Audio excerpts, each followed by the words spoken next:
Sorry, sir. This seat is not yours. Please move to economy. The words landed just as Noah Carter set his leather briefcase down by seat 2A. In that instant, the first-class cabin froze. Crystal flutes of champagne stopped mid-glimmer. A few passengers glanced over, lips curling into quiet smirks.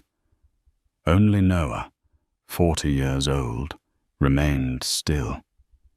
His eyes lifted slowly from the business magazine in his hand to the woman in a navy uniform standing before him.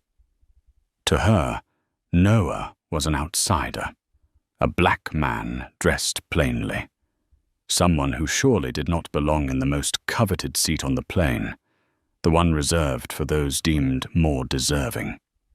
What she did not know was that the man she dismissed had just become the new owner of Skyline Airlines through a multi-billion-dollar acquisition. The Swiss watch on his wrist caught the cabin light, not flashy, but valuable enough to command silence. He leaned back, inhaled deeply, remembering the morning only hours earlier. In his high-rise Chicago apartment, his assistant Priya Patel had handed him a folder. "Congratulations, you officially own an airline." Noah had only smiled. He chose not to fly private, not to arrive with an entourage, but to book a commercial ticket in first class to experience Skyline through the eyes of a customer. No one on his team agreed with the decision. But Noah insisted, to change a system, you have to see it with your own eyes. From the poverty of South Side Chicago, Noah had climbed every rung in the dark. His father, a night shift steelworker, hands rough and scarred. His mother, a janitor scrubbing office floors until dawn. They had told him, never forget where you started, but never let anyone decide where you stop. Those words carried him to MIT on a full scholarship, through every sneer and doubt in boardrooms, through every dismissive remark. What would a black man know about clean tech? With a sharp mind, he built Phoenix Innovations into a powerhouse of renewable energy. From a cramped apartment, he rose into the ranks of America's most powerful CEOs, and yet today, on the airline he now owned, he was treated like an intruder. Flight attendant Emily Barnes, blonde hair pinned neat, eyes scanning him like a fraud, lowered her voice but not enough to escape nearby ears. "There is a Diamond member who needs this seat. We'll find another for you." Rage flared inside Noah, but he restrained it. Behind his silence was something larger. He knew he was watching Skyline's illness unfold in real time, an illness of bias, favoritism, and contempt. And what Emily had just done would stand as proof. No one else in the cabin knew the truth. To them, Noah was just another passenger being reassigned. To Emily, it was her duty to please a VIP. To Bradley Whitmore, the silver-haired businessman barking from the aisle, it was a victory, proof that he was more deserving. Only one man understood the pieces being moved, Noah Carter. He quietly set down his magazine, eyes sweeping the cabin. Every mocking glance, every secret tool, every whispered slight. He swallowed the bitterness rising in his throat, but in his gaze burned a quiet light. You will learn today that you have made the greatest mistake. As Noah walked toward economy, his heart pounded heavy. Each step was humiliation, but also preparation for the counterstrike. In his leather bag, he carried more than a laptop and contracts. Inside lay the full blueprint to reform Skyline, the very plan he would present to the board the next day. And now, this cabin crew, this very flight, was adding chapters to a story that no one could deny. Seated in a cramped middle seat between two large passengers, his elbows pressed tight, Noah slipped out his phone. The encrypted message he sent carried only 2 words: "Activate Renaissance." On the other end, Priya Patel would know what it meant. The reform had begun. The story of a boy from South Side, once dismissed, now the CEO commanding an airline empire, was entering a new chapter. It was no longer about a seat, no longer about a flight attendant. This was a battle to redefine fairness from the skies to the ground below, and the crew that had forced him out of first class had no idea they had just lit the fuse of a storm that would sweep away an entire system. The economy cabin was stifling. Cramped space, whispers, the click of seat belts, the sighs of passengers weary of delays. Noah Carter sat in seat 23B, wedged between 2 large men, his shoulders pressed so tightly he could barely breathe. The smell of snacks and the stale plastic of the tray table added to the suffocation. He gave a thin smile. From a first-class seat worth over $2,000, he was now crammed into a spot where his knees nearly touched the seat ahead. A quiet humiliation. Yet in his eyes there was no despair, only the cold fire of a man recording every detail to calculate his counterstrike. Flight attendant Emily Barnes passed by without so much as a glance at Noah. But for the white passenger across the aisle, she bent low, her smile radiant, her voice sweet. "Would you like some champagne, sir?" Noah narrowed his eyes. Every gesture, every smile, every small but glaring difference. He pulled out his phone, pressed record, letting their own voices condemn them. Class, race, prejudice, all wrapped in the moment. Emily handed champagne one way, then stepped past him as if he were invisible. A deep voice spoke beside him. "Don't be surprised. This happens every flight." Noah turned. A middle-aged man with dark skin and a sturdy frame extended his hand. "Trevor Miles," he said. "I work in logistics. I fly Skyline all the time. And trust me, this is normal." Noah tilted his head. "You've been treated like this too?" Trevor gave a weary nod, anger simmering beneath. "Last time, I was pulled for extra security screening for the 5th time in a year. The white passengers with me never were." Noah exhaled slowly. He knew Trevor was telling the truth. This wasn't an isolated incident. It was a pattern, a systemic disease. The chime dinged. An elderly Indian woman in the row ahead pressed the call button over and over. Her face had gone pale, her hands shaking as she clutched her chest. Her husband, frantic, pleaded for help. Emily and Chief Attendant Grant Ellis walked past, glancing briefly before moving on. Grant muttered dismissively, "Probably just nerves. She should breathe slowly." Noah's eyes widened. He saw it clearly. The pale lips, the rapid breaths, the weakening movements. Classic warning signs. And he knew if they hesitated, her heart could stop. Without a pause, he shot to his feet, his voice ringing through the cabin. "She's having a heart attack. She needs medical help now." Grant frowned, his tone sharp. Are you a doctor? Sit down. Noah's reply cut through like steel. I was an EMT volunteer at MIT. I know the signs. If you delay, she will die. A wave of whispers swept the cabin. A nurse rushed forward from the back rows, confirming Noah's words. The aircraft veered immediately for an emergency landing. Grant and Emily exchanged panicked looks. They knew their negligence had nearly killed a passenger. In that moment, many eyes turned toward Noah.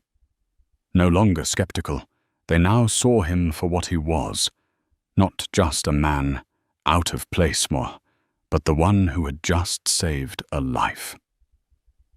As the plane took off again, the atmosphere shifted. Passengers of color began to whisper, sharing their own stories. A Latina woman spoke of constantly being mistaken for a flight attendant despite her business suit. An Asian professor admitted he was checked for upgraded tickets more times than anyone else. Noah quietly recorded it all. He knew each story was a piece of a puzzle, together forming the portrait of an airline run on bias. Trevor leaned in, voice low. You've got a plan, don't you? The way you're watching. You're not just another passenger. Noah smiled faintly. He said nothing, but his eyes burned with resolve. Tomorrow, everything changes. Emily passed again, her voice dripping with disdain, whispered to a colleague, but loud enough for Noah to hear. He thought he belonged in first class. Guess he's been exposed now. The words, petty as they seemed, were the final hammer blow. To her, to them, Noah had never belonged there. He straightened, pulled out his phone, and sent an encrypted message to Priya Patel. Prepare emergency board meeting, B-24, Atlanta landing. Short words, but heavy enough to shake Skyline to its core. Outside, the jet cut through the silent night sky. Inside the cabin, a storm was gathering, fed by indifference, prejudice, and venomous whispers. And when the wheels touched down in Atlanta, it would not be the end of a flight. It would be the beginning of a new era for Skyline. The Boeing 787 trembled slightly as it touched down on the Atlanta runway. The cabin lights flicked on, passengers bustling to gather their bags. But Noah Carter did not. Move. He sat still, eyes sharp and fixed ahead. Everything was only just beginning. Chief Attendant Grant Ellis and Emily Barnes stood at the cabin door, plastering on hollow smiles. They repeated the same empty line. Thank you for flying with Skyline. When Bradley Whitmore, the so-called diamond passenger who had stolen seat 2A from Noah, stepped out, Emily nearly bowed as she said, We hope you enjoyed your first-class experience. Bradley grinned smugly, his voice loud enough for all to hear. Much better, once you rearranged things properly. Some passengers nodded. A few snickers broke out. From the middle rows, Noah rose. He pulled his suitcase and walked slowly toward the exit. As he approached, Emily forced a smile, her tone dripping with mockery. Thank you for your cooperation today, Grant added flatly. Next time, check your ticket class before boarding. Neither of them knew that the man they had just humiliated was in fact the new owner of Skyline. Noah answered only with a calm look. No words. But inside, every emotion sharpened into a blade. Exiting the jet bridge, Noah immediately pulled out his phone. The encrypted message he had sent mid-air had already set things in motion. Phoenix Innovations had acted. A text from Priya Patel. Conference room B24 is ready. Legal, PR, and operations teams are on their way. We have the customer complaint data you asked for. Noah typed back. Hold the entire crew. Call Whitmore. No one leaves. At the gate counter, a young staffer named Ashley Monroe hesitated when Noah ordered the crew detained. I'm sorry, sir, but regulations don't allow, Noah said. Nothing. He pulled from his jacket a sleek black business card, embossed with silver letters. Noah Carter, Chief Executive Officer, Globetech Corporation. Ashley's eyes widened. She swallowed hard, her hand shaking as she lifted the phone to call her manager. Within moments, the news spread through the terminal. Airport supervisors rushed in, alarmed. 10 minutes later, the entire Flight 1287 crew, Grant, Emily, Kelly, and 2 others, were summoned back. They entered puzzled, but when they saw Skyline's senior leadership gathered alongside high-ranking airport officials, the air turned heavy. Noah walked in last, no longer a displaced passenger from economy class, but the man holding Skyline's fate in his hands. Grant froze. Emily's face drained of color, her voice stammering. You are? Noah gave a serene nod. That's right. The man you threw out of seat 2A. They were led into the conference room B24, now packed. Lawyers, media representatives, senior managers, and several passengers willing to testify, including Trevor Miles. On the table, rows of laptops displayed streams of customer complaints, charts and numbers, flashing like evidence in court. Noah took the chair at the head. He scanned the room, his voice deep and unyielding, each word striking like a gavel. We will address what happened on this flight. Here. Now. In front of everyone. A few Skyline executives forced polite smiles, hoping to maneuver. Regional Director Howard Langston stepped forward, wearing his most diplomatic grin. Mr. Carter, perhaps we should discuss this privately. Noah cut him off, his gaze like a blade. No. Everything will be addressed publicly. This is not a private matter. This is the culture of an entire airline. Howard faltered, sweat beading at his temples. He knew every escape route was sealed.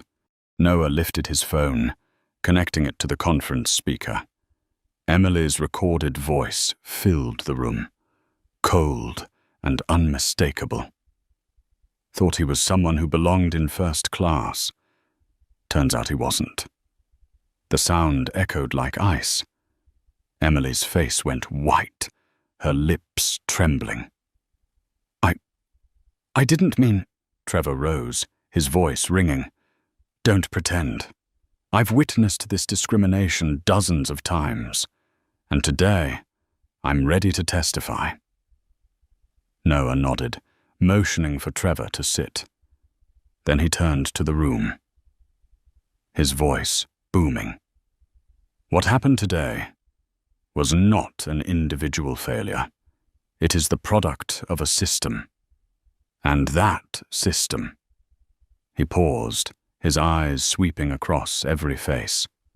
From this moment forward, will be changed. In that instant, the conference room thickened with tension.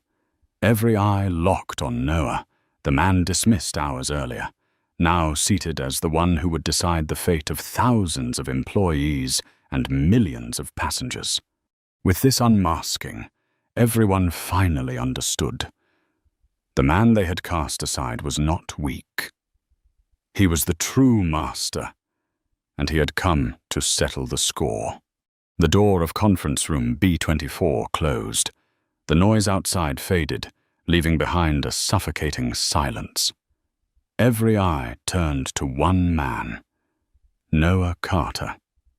No longer the economy passenger thrown from his seat, but the new CEO of Skyline's parent company, the man who had flipped the board with a single business card. Grant Ellis sat with arms crossed, trying to look unmaken.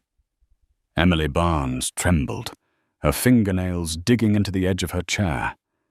Kelly, the youngest attendant, lowered her head, cheeks burning red. Bradley Whitmore, the man so proud of being prioritized into seat 2A, sat at the far end of the table, still in shock. Noah rose.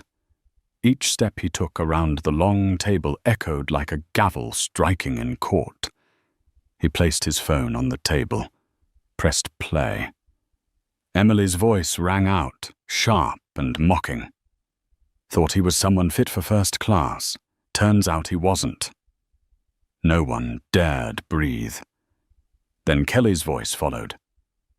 Maybe it was his first time ever in first class. The room froze. Emily buried her face. Kelly bit her lip. Grant kept a stern front, but sweat beaded on his forehead. This was not an isolated incident, Noah said, his voice low but carrying to every corner. This is the culture Skyline has fostered, a culture that selects passengers through prejudice, not service.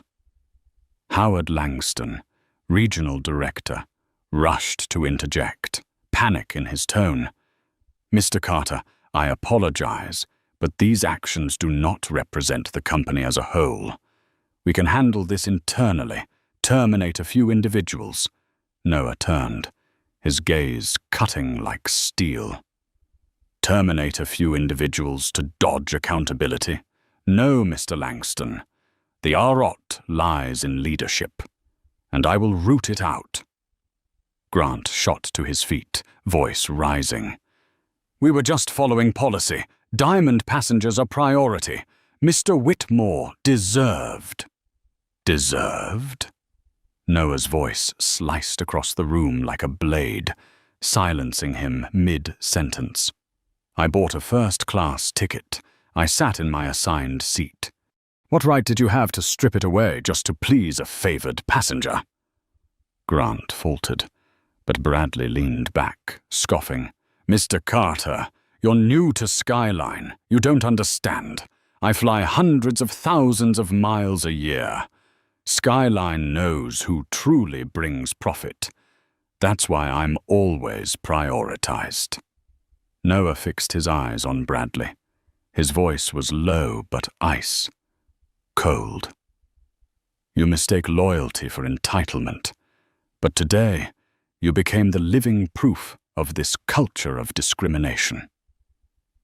At that moment, Priya Patel entered carrying a thick file. She laid it on the table, opening it page by page. Charts lit up the projector. 417 complaints of discrimination in a single year. 70. 3% from passengers of color. 89% closed without action. Silence crushed the room. Howard bowed his head. Emily broke into sobs. Kelly whispered, I didn't know. Noah folded his arms, his tone unyielding. Don't say you didn't know. When you mocked, when you ignored, when you turned away from a woman having a heart attack, that was proof you knew, but chose not to act. A sharp ding came from Priya's phone. She handed it to Noah. A video clip flashed onto the screen. Noah being forced out of seat 2A, already viral, over 1 million views in just hours. Howard paled, his voice breaking. My God, the media will destroy us. Noah lifted his brow, his voice cutting firm. No. The truth is destroying Skyline. I will turn this truth into the beginning of a new culture. And that begins tonight. He straightened, his words rolling like thunder. Effective immediately, the entire crew of Flight 1287 is suspended pending investigation. Bradley Whitmore, your preferential contract with Skyline will be reviewed. Howard Langston, you and your management team will face internal investigation backed by full complaint data. Emily sobbed. Please, I didn't mean. It was just habit. Noah looked at her, his eyes cold but not cruel. Your biggest mistake was not what you did today, but treating discrimination as a habit. And it is that habit that has turned Skyline into an airline of prejudice, not of service. The room grew tighter, ready to burst. Skyline's managers sweated, some bowing their heads to avoid Noah's gaze. But at the back, Trevor Miles gave a firm nod. He knew this moment would mark company history. Noah drew a deep breath, his voice slow but resolute. Tomorrow, I will face the press, and I will tell the world this. Skyline will change. No more privileges based on skin color. No more ignored cries for help. From today, justice will fly with every flight. Outside, the airport intercom called another departure. But inside B-24, no one moved. Everyone knew they had just witnessed a verdict, a declaration, and the dawn of a quake that would shake Skyline Airlines. And at the center of it stood Noah Carter. No longer the passenger cast aside, but the true CEO, the man who had just unmasked an entire system. The next morning, the Meridian Atlanta Hotel became a fortress of media. The grand lobby was flooded with flashing lights. Dozens of satellite trucks lined the entrance. From the New York Times to CNN, from Reuters to the BBC, every major outlet had sent reporters. A video showing Noah Carter being forced from seat 2A had spread across the globe. Within 12 hours, the hashtag #FlyingWhileBlack had become a worldwide trend. Inside the prep room, Noah stood before the mirror, adjusting his tie. His eyes were deep, steady, but heavy with gravity. His aide, Priya Patel, entered holding a tablet. Over 30 million views in one night. The market is reacting sharply. Skyline stock has dropped 12 points, but Phoenix Innovations has surged. Noah nodded, his voice low. This is no longer about a seat. This is about justice. Behind the stage, the communications team whispered nervously. Dylan Brooks, head of PR, lowered his voice. There will be hard questions. They'll say you're using this incident to polish your image. They'll ask about legality, about shareholder value. Noah gave a faint smile. I've faced doubt my entire life. A few questions cannot shake me. He stepped out. The lights blazed. The room was packed with journalists. Lenses pointed straight at him. The air was tight as a drawn bow. Noah placed his hands on the podium, drew a long breath, and began. Good morning. I am Noah Carter, CEO of Phoenix Innovations, and as of yesterday, the new CEO of Globe Tech, the parent company of Skyline Airlines. A wave of whispers rippled across the room. Several reporters immediately typed furiously.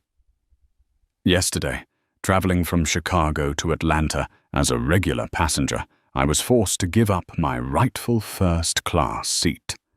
The reason? Another white passenger was deemed more deserving. I am not sharing this to complain about myself. I share it because that moment was a mirror reflecting a disease that has lasted far too long. Systemic discrimination. He pressed the remote. The giant screen behind him lit up with the video. Emily forcing him down to economy, the mocking laughter, and then the moment he stood to save an elderly Indian woman from a heart attack. The hall held its breath. Noah paused the video, turning his gaze directly into the cameras. This was not just a mistake. It was proof of a culture built on bias. And I stand here to say, from today, Skyline will change. A CNBC reporter stood. "Mr. Carter, some argue you are exploiting this incident to demonstrate power after your acquisition. How do you respond?" Noah straightened, his voice ringing clear. "If I had stayed silent, you would call me a coward. If I speak out, you say I exploit. The truth is this. Silence means complicity.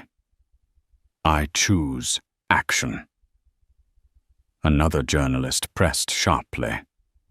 "But sweeping reforms could unsettle shareholders. Are you not afraid of losing market value?" Noah answered, each word striking like a drumbeat. "When a company builds profit on humiliating its passengers, that value is an illusion. Justice does not destroy value. Justice creates lasting value." In the front row, Trevor Miles, the passenger who had witnessed the incident, stood up. Though not a journalist, he asked to speak. "I fly Skyline dozens of times each year. What I saw yesterday was not rare. It was routine. Mr. Carter, if you truly change Skyline, you will have the support of thousands of passengers like me." Applause thundered, spreading through the hall. Even some reporters who had stayed neutral nodded in agreement. Noah lifted the microphone, his voice warm but firm. "I am not seeking applause. I am seeking accountability. Skyline will establish a passenger bill of rights, transparent and fair. Every complaint will be reviewed by an independent counsel, not buried by management. And those who spread prejudice will have no place in this organization." Each word struck like a hammer, breaking through years of silence. Suddenly, the back doors burst open. Bradley Whitmore stormed in, face flushed red. He pointed at Noah, shouting, "This is abuse of power! He is destroying Skyline for his own ego." The reporters erupted. Cameras swung toward Bradley. Noah did not flinch. His gaze was steady, his voice calm. "Mr. Whitmore, would you like to tell the world why you believe you deserved to take another man's seat?" Bradley froze. A flurry of questions forced him to explain. But the more he spoke, the more his arrogance and entitlement spilled out. In the eyes of the press, he was no longer a loyal VIP, but the living symbol of rotted privilege. Noah closed with a voice that rolled like thunder. "Yesterday, I was forced from seat 2A, but today I sit in a larger seat, the seat of leadership. And from this seat, I promise, no passenger will ever again feel lesser because of their skin, their name, or their origin." Applause erupted like a storm.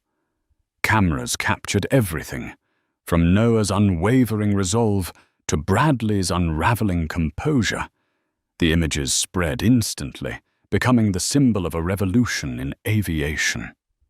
Noah quietly left the podium, stepping backstage. Priya met his eyes, pride and concern intertwined. "You just declared war on an entire system." Noah's smile flickered, his eyes burning bright. "Yes, and I do not intend to lose." While the applause of the press still echoed in the hotel lobby, at GlobeTech headquarters in New York, another storm was brewing. On the 42nd floor, the long glass, topped boardroom table was surrounded by 12 tense faces, the board of directors.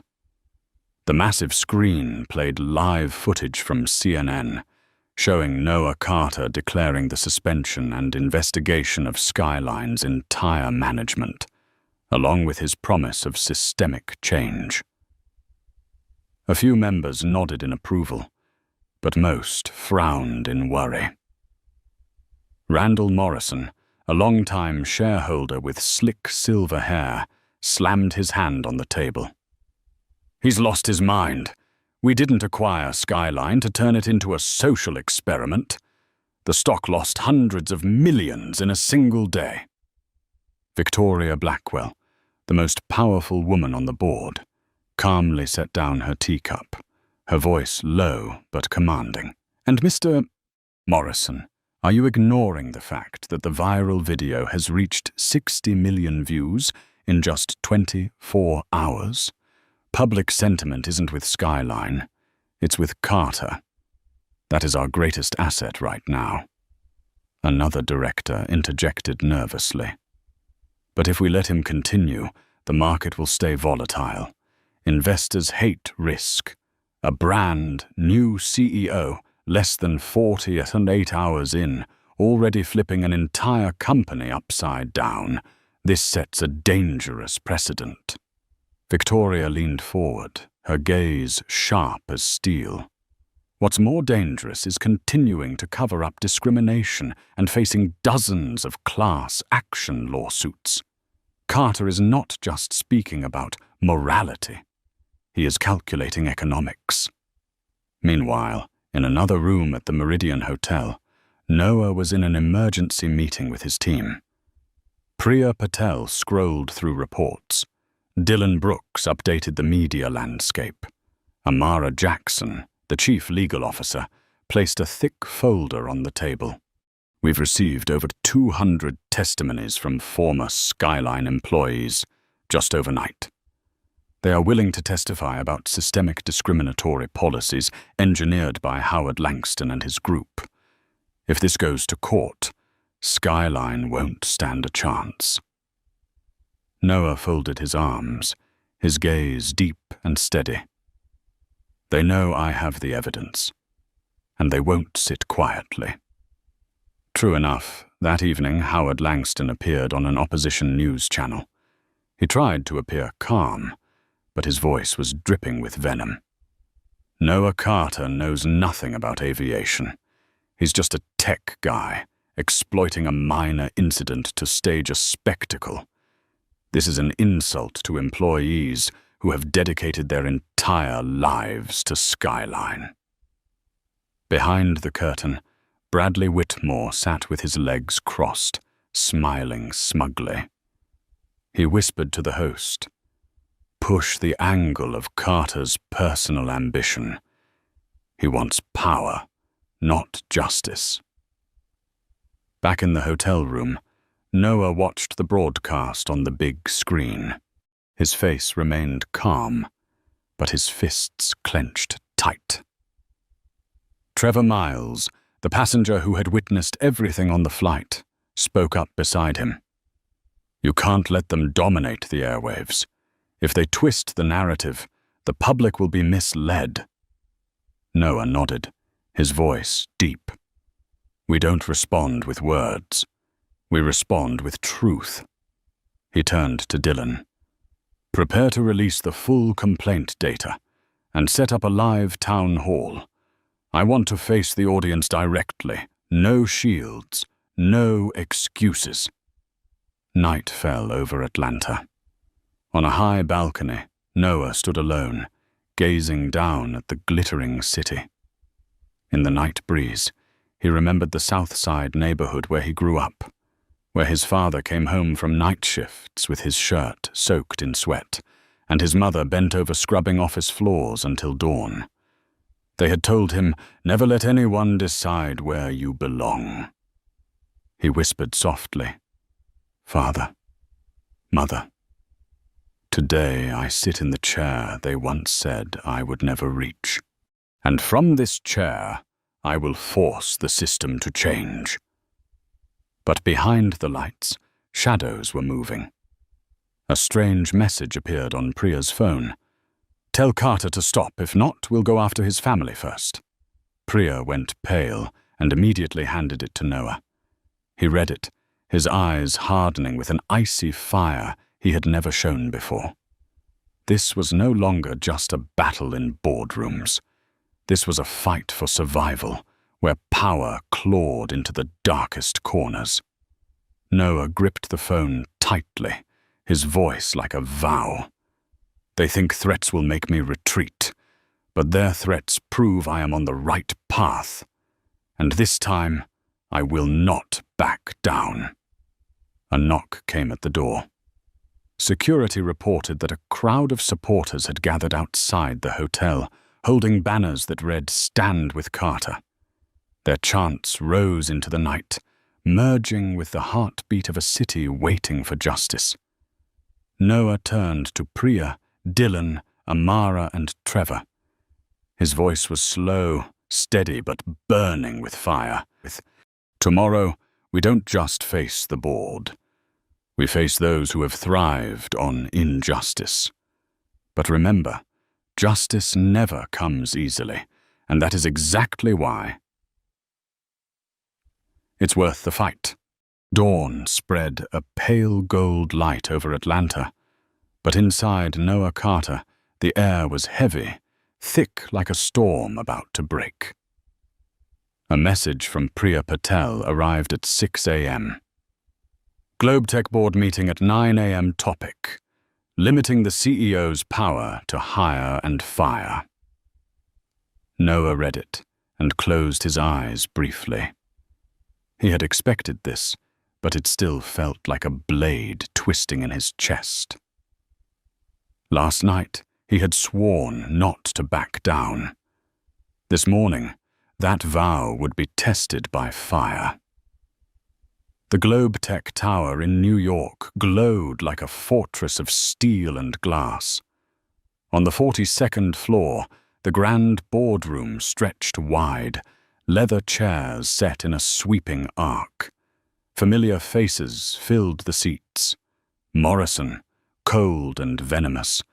Victoria Blackwell, calm, her eyes unreadable.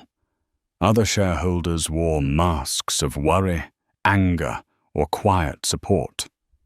When Noah entered, every gaze fixed on him. A grey suit, a neat tie, his slow, deliberate steps landing like hammers on the floor. No one saw a man dragged from seat 2A anymore. Before them stood a CEO who understood exactly where his power lay. Randall Morrison opened, his gravelly voice sharp. We meet today because Mr. Carter's actions have caused catastrophic losses in the market. Over $400 million vanished in 24 hours. I propose a vote. Restrict the CEO's power to hire and fire, forcing all major decisions to require board approval. A few nods of agreement rippled around the table. An undercurrent of revolt swelled. Noah leaned back, his gaze steady. Before you vote, listen to some numbers, he signaled. Priya entered, setting a portable projector on the table. Charts and graphs lit the massive screen, data from legal and communications teams. In the past 36 months, Noah began, his voice resonant. Skyline has received over 1,200 complaints of discrimination. 3% were closed without action. Potential lawsuits alone could cost this company more than $800 million. That is the real evaporation of value, gentlemen. Silence fell heavy. Morrison's hands gripped the arms of his chair. Noah pressed on, his voice faster, harder. In the past 24 hours, The video of the incident has been viewed 70 million times. Public approval for GlobeTech has risen 31%. Tens of thousands of passengers have pledged to return to Skyline because they believe in reform. Value does not live in short-term stock prices. Value lives in her trust, and today that trust belongs to us. A board member spoke hesitantly. But public opinion shifts quickly. If you fail, Noah cut in, his eyes sharp as steel. If I fail, at least I fail trying to fix it. If we continue to cover it up, we will certainly fail in disgrace. Murmurs swept through the room. Victoria Blackwell arched a brow, then nodded. Morrison slammed the table. Enough. We cannot allow one man to act without restraint. I demand a vote now. Electronic ballots appeared on the screen. 5 votes, yes, Morrison and his faction. 4 votes, no.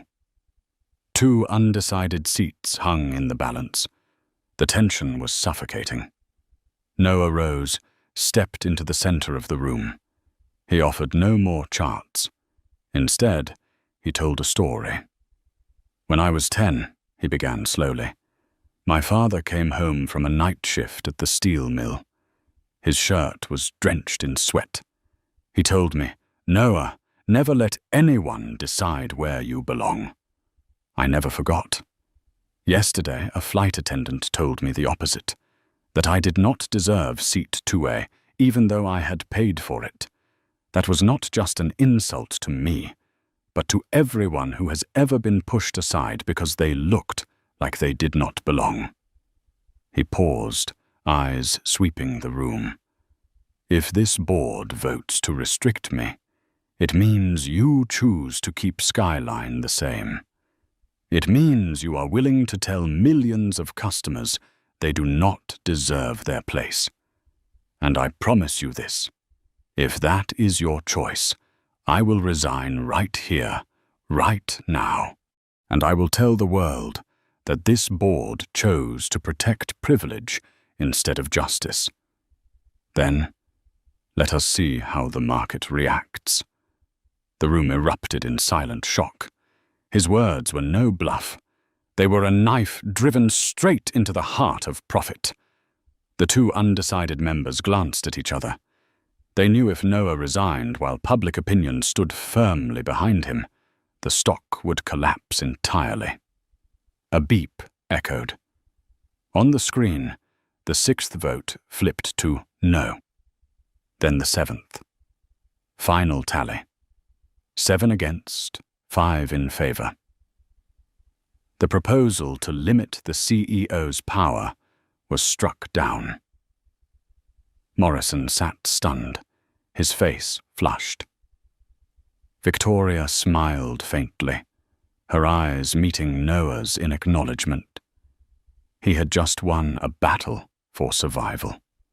Noah stood tall, his voice firm, ringing through the chamber. Thank you. But this is not the end. This is only the beginning of a new Skyline, where no one is dismissed simply for being who they are.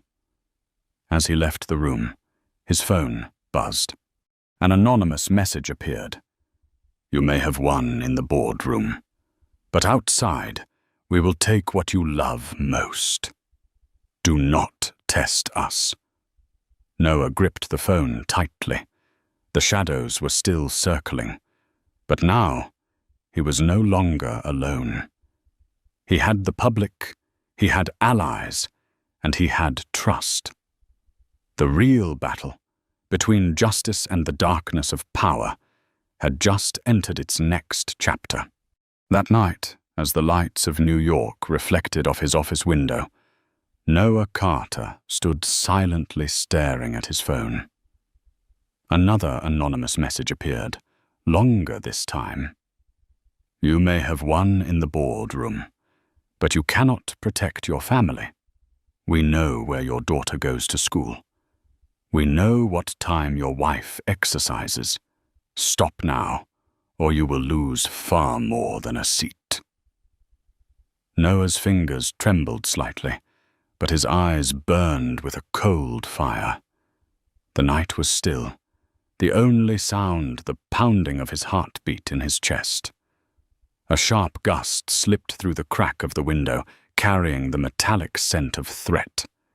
In the emergency meeting that followed, the head of security reported, "There are signs of surveillance around your family's residence.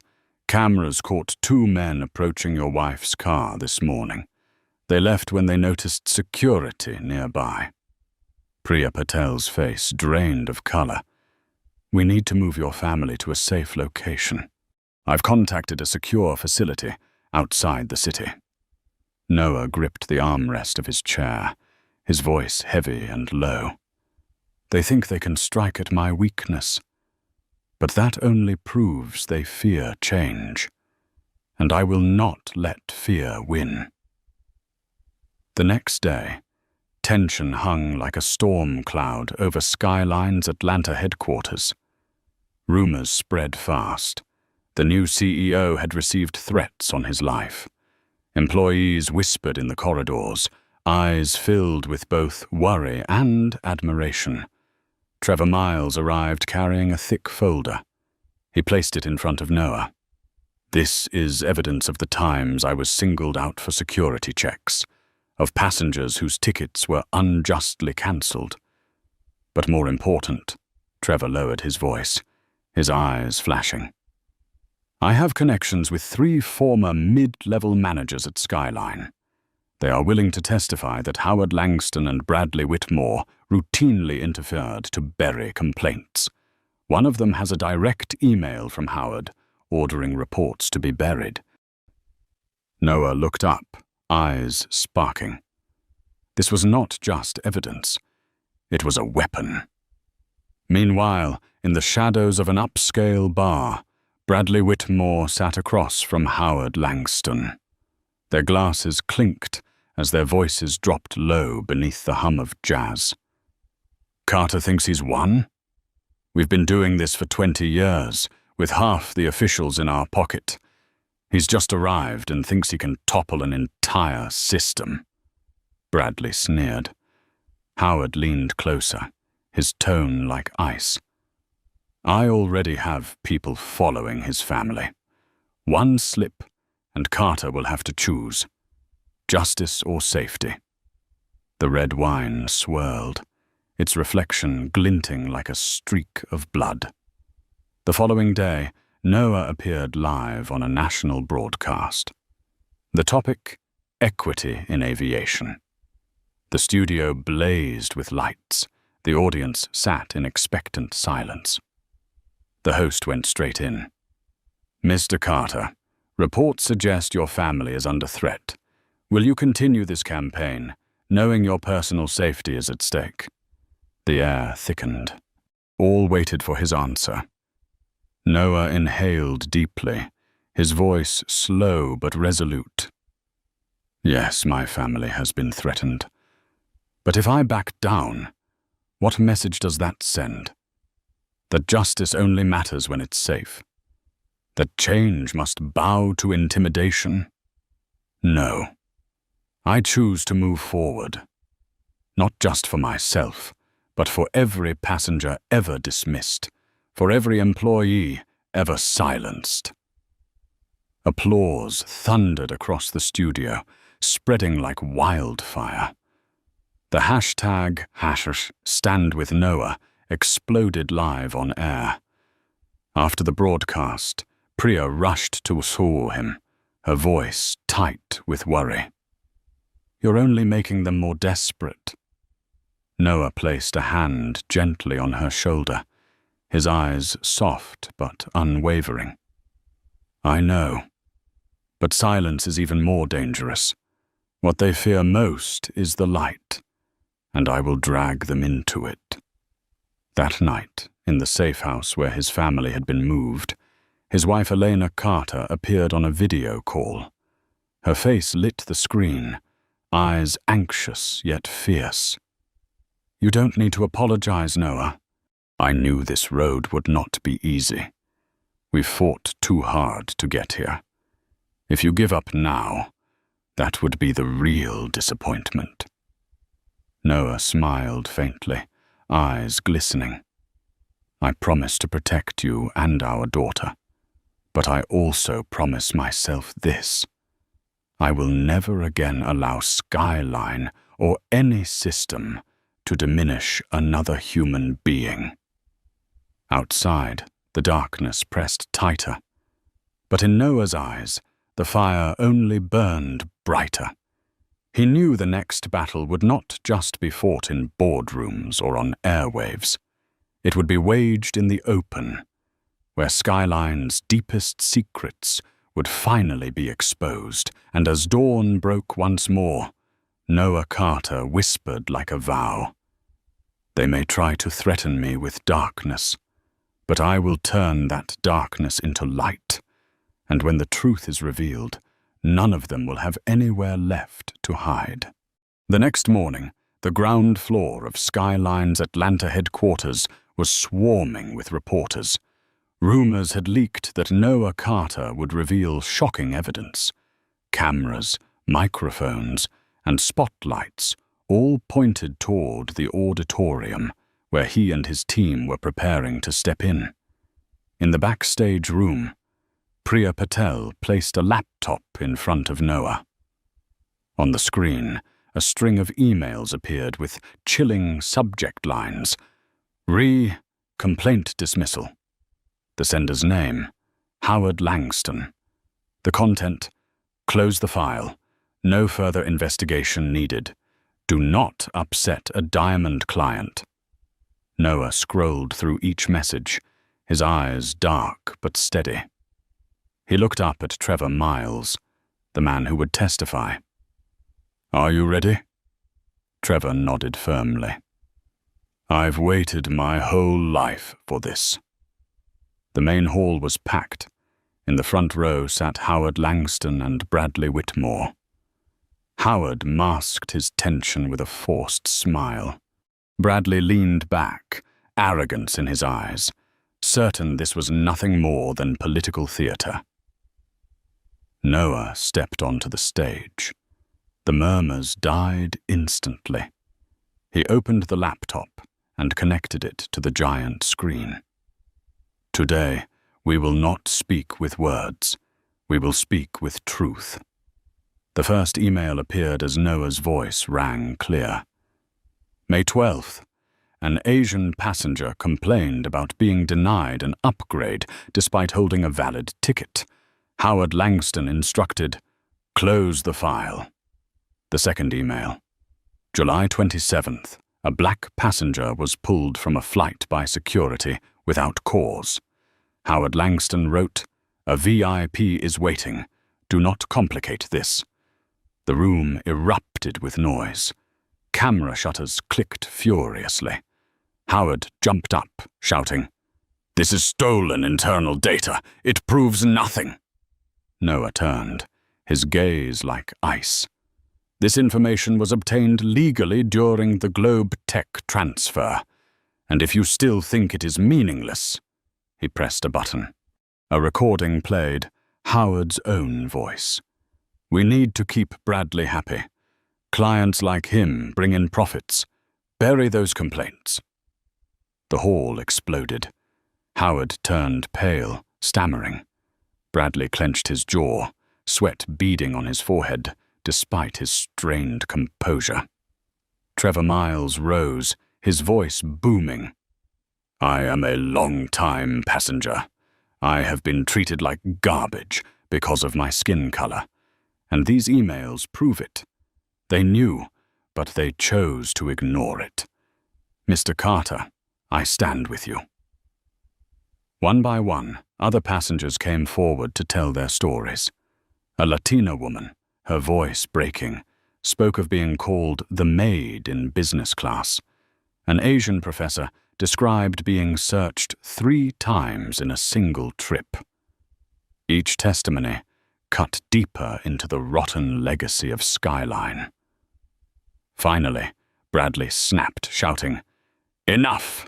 I fly hundreds of thousands of miles. I paid for that priority. That's how the airline industry works." Noah turned to him, his voice sharp as steel. "Mr. Whitmore, the priority you demanded was not based on money. It was based on privilege you assumed you had.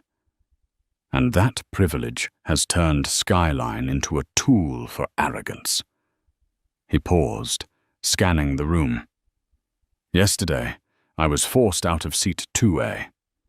But today, I sit in a bigger seat, the seat that forces Skyline to face the truth." Howard tried to salvage, his voice shaking. "Mr. Carter, this will destroy us. The stock has already lost hundreds of millions." Noah cut him off, his tone unyielding. "No, Howard. The cover-oops destroyed Skyline. Justice is not a cot. It is the only investment that can save this company." Applause broke out from the back rows, at first scattered, then swelling like a wave until it filled the hall. Outside, news exploded across social media. "New CEO exposes systemic discrimination at Skyline." The hashtag Skyline. Truth surged to the top of global trends. Meanwhile, Howard and Bradley fled the hall in chaos, swarmed by reporters, their faces once smug, now etched with the image of downfall. Noah remained on stage, watching as the crowd chanted his name. In the blinding light, he knew this was only the first crest of a tidal wave. The greatest battle was still to come. News of the public hearing spread like wildfire. From New York to Los Angeles, from Atlanta to London, Noah Carter's name appeared on front pages everywhere. The press called him the CEO who unmasked the airline industry. But at the same time, a quiet counterattack began. That evening, when Noah returned to his hotel suite, Priya Patel rushed in, her face pale. "The minority faction led by Morrison has filed an emergency petition. They are demanding a no-confidence vote against you tomorrow morning." The air grew heavy. Dylan Brooks placed a tablet on the table. "They are backed by Bradley Whitmore. He is spreading rumors that the entire incident on the flight was staged by you to build your image." Noah sat in silence, his fingers interlaced. The room sank into quiet. Then he raised his head, his voice steady. "If they want to test me, I will face them.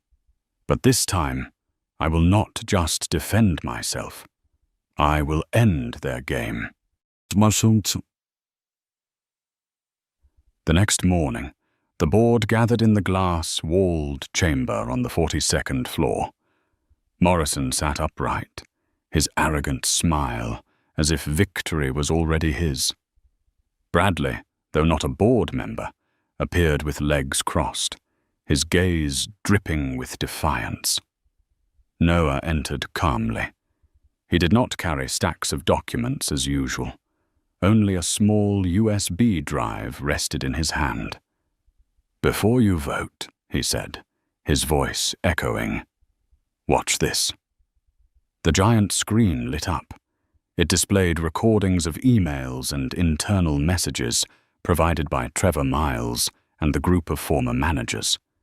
In them, Bradley repeatedly demanded that Howard Langston bury complaints, threatening to withdraw contracts if his seating privileges were not secured.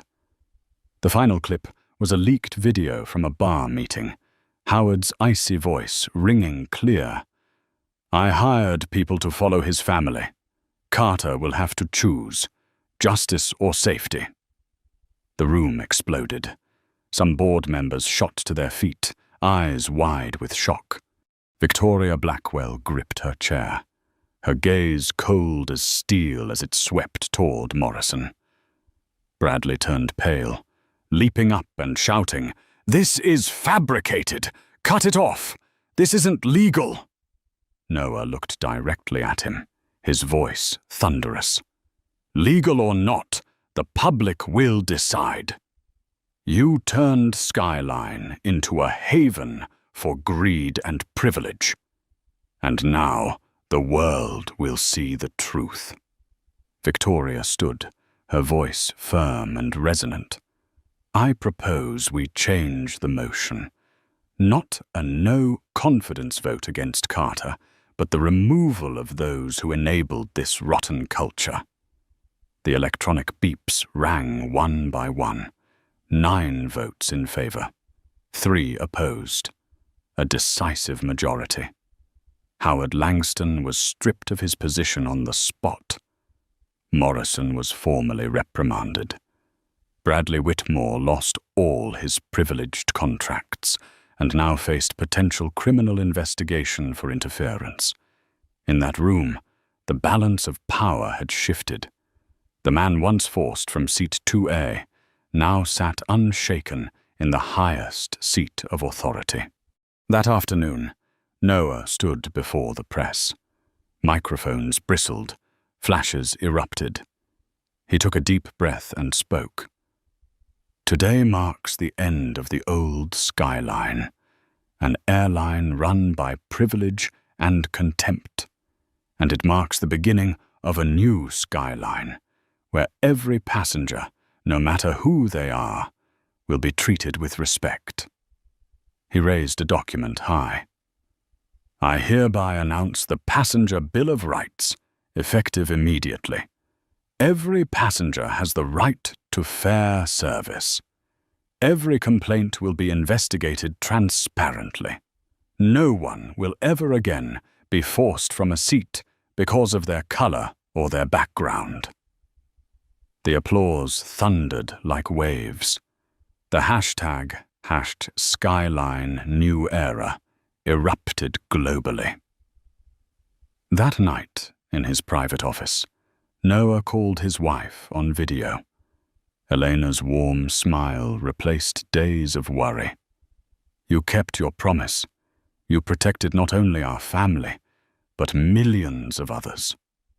Noah nodded, his eyes glistening. I did not win alone. I won with everyone who was ever dismissed. And from today, they will never have to stay silent again.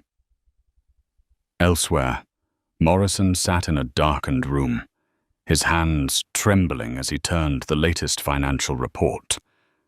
Skyline stock had rebounded spectacularly, even surpassing pre-crisis levels.